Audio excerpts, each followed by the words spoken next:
Hola, ¿cómo estás? Buenos días, amigo, amiga. Tuloy po kayo dito sa YT channel natin na Easy Math with Coach Mike, where math lessons made easy.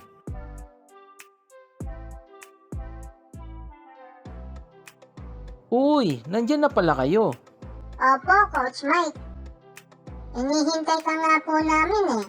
Ganun ba? O sige, umayos na kayo ng upo dyan para masimulan na natin ang ating nakatakdang aralin para sa araw na ito. Sige po.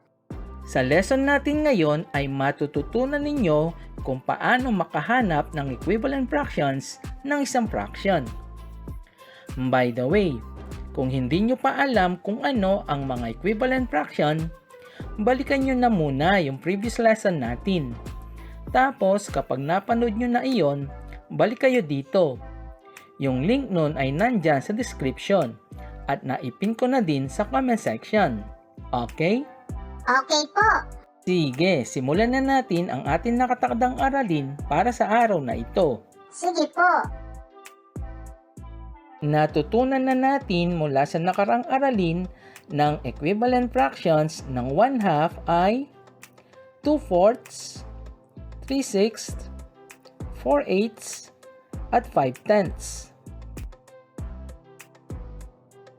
Kunin natin itong 1/2 at 2/4. Pagmasdan maigi ang kanilang mga numerator at denominator. Mapapansin natin na yung 1 ay naging 2. At yung denominator na 2 ay naging 4. Paano kaya naging ganun yun? Anong operation kaya ang pwedeng gamitin? Coach Mike, naisip ko po ay multiplication. Tama! Very good! Anong parehong numero ang ipang-multiply natin both sa numerator at denominator? 2 po. Tama! Magaling! So, 1 times 2 is 2. Tapos sa baba naman, 2 times 2 is 4. How about these equivalent fractions? 1/2 and 3/6. Ano ang multiplier natin? 3 po, Coach Mike. Aba, tama ulit. Excellent! Kaya 1 times 3 is 3. Sa denominator ay 2 times 3 is 6. Paano naman itong 1/2 at 4/8? 4 po ang multiplier, Coach Mike. Correct! Wonderful! Sa numerator ay 1 times 4 which is 4. Then at the denominator, it will be 2 times 4 which is 8.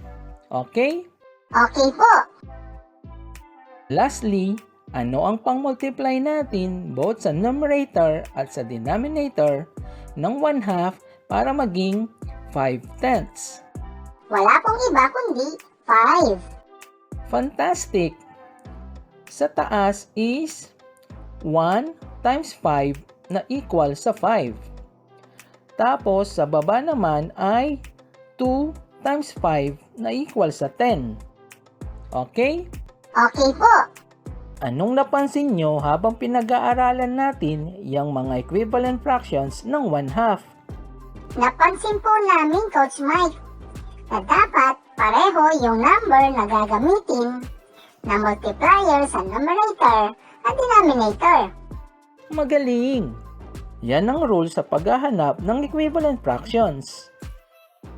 With that knowledge, ay pwede tayong makagawa o makahanap ng walang katapusan na equivalent fractions. Paano po iyon, Coach Mike? Ganito lang kasimple iyon. Kunin natin yung 1/2.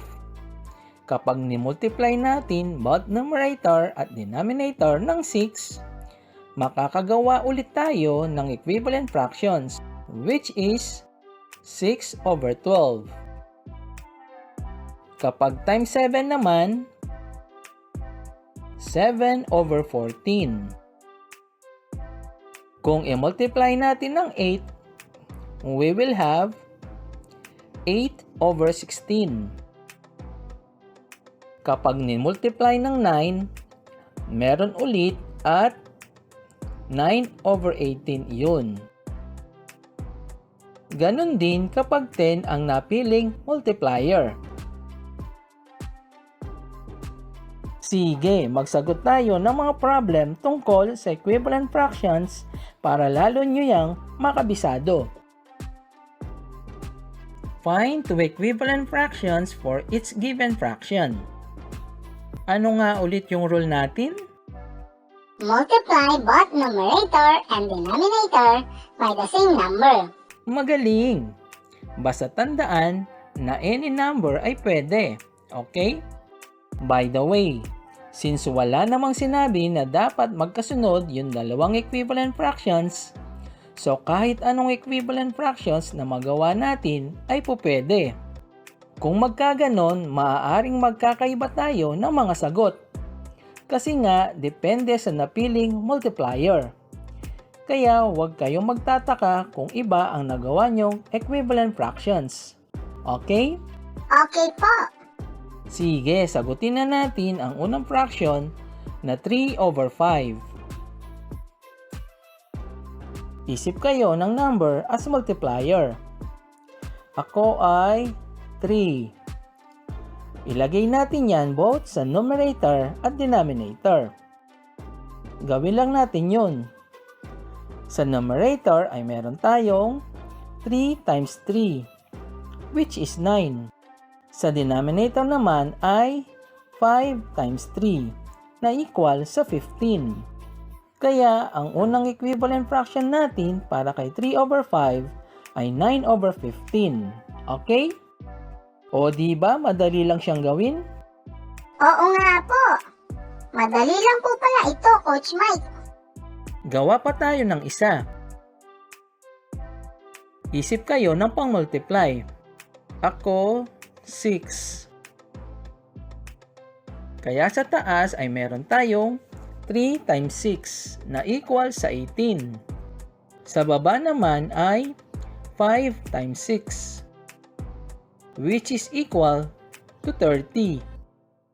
Kaya ang ikalawang equivalent fraction natin ay 18/30. Okay? Okay po. Yung second fraction natin ay 8/11. Ang multiplier na napili ko ay 2. Kaya meron tayong 8 times 2 sa numerator na equal sa 16. Tapos sa denominator ay 11 times 2, which is 22. Ang first equivalent fraction natin for 8/11 ay 16/22.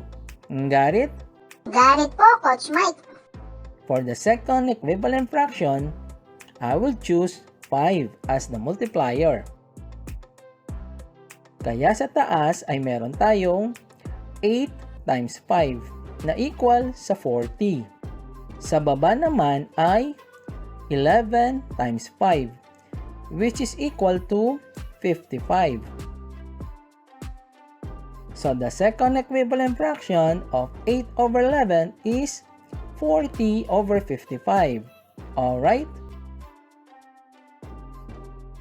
Yan, tapos na ako. Oh, may pareho ba tayong multiplier na naisip? Tingin nga ng mga gawa niyong equivalent fractions.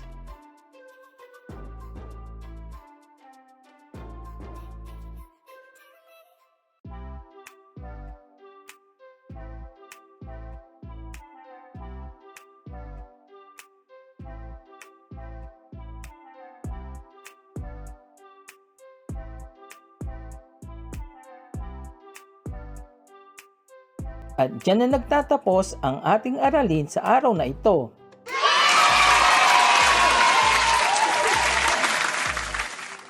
Maraming salamat mga kamatinik. See you all on the next video.